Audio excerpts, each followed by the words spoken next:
halamada seenaa oromoo kana waatiqishoo irraa kanumatti tuquu barbaada hayyu seenaatillee miti nuwaan ja'aan je'ee wayita humaatimi biyyattii afrikaa tana waggaa ilaaltan warra nuubiyaa warra gartee Ijiptii yookiin Misraa olii sanirraa haasii akkanumatti Suudaan kana keessaan gad dhufee Eertiraa fi biyya amma Itoophiyaa jedhaniin kana gad dhufee haga Soomaaliitii fi Keeniyatti gad deemu kunutti ummata kuushiitu gala. Ummanni kuush seenaan isaaniitii fi qumsumni isaanii ka biyya sanii bara 10,000 caala jechaadha. Warra bara 10,000 caala achi jiru. Haa ta'u malee toora bara 2,700 yookiin 3,000 dura warri gartee Yemenirraa Hiksoos yookiin Habashaa-rratti jedhaniin tokko dhufee biyya san qubatee nama keenya odoo dhiibuu karaa kibbaa kanatti waa xiqqoo gabbuuse.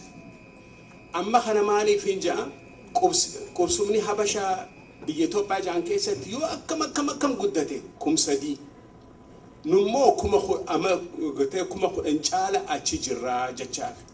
Amma seenaa kijibaa seenaa sobaa warri gartee ifuma dhuubee ganaanee bilcheessu kuni gaallaa invasion jedhan. Wanni akkasii hin jiru. Wanni jiraa maali? Warri invade nu godhe warri migrate godhe Yemenirraa nu gale Habasha malee nuti warra biyyaati asliidhaa jecha.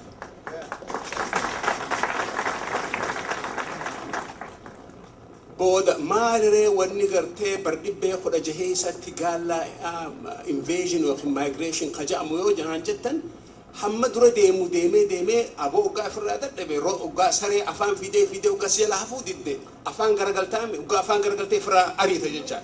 Habasha nama jala deemu kana ugaa ofirraa dadhaban afaan garagalanii arihanii Gondarii fi Tigreetti galchanii jechaadha. So gaallaa invasion jechaan qabsoo yookiin lola diina ofirraa ittisuuti jecha. Nama mana ifii dhufee adaba dhabeetuma nama jala fiigu kana afaan garagaltee manarraa arihachuusanii jechaadha. Wanni gaallaa migration jedhan hin jiru. Migration ka jiru it is Abyssinian migration, it is Abyssinian expansion and invasion jechaadha. Kana jecha seenaa kijibaa seenaa sobaa gaallaa migration ka jedhan kana gurratti hin dhageena.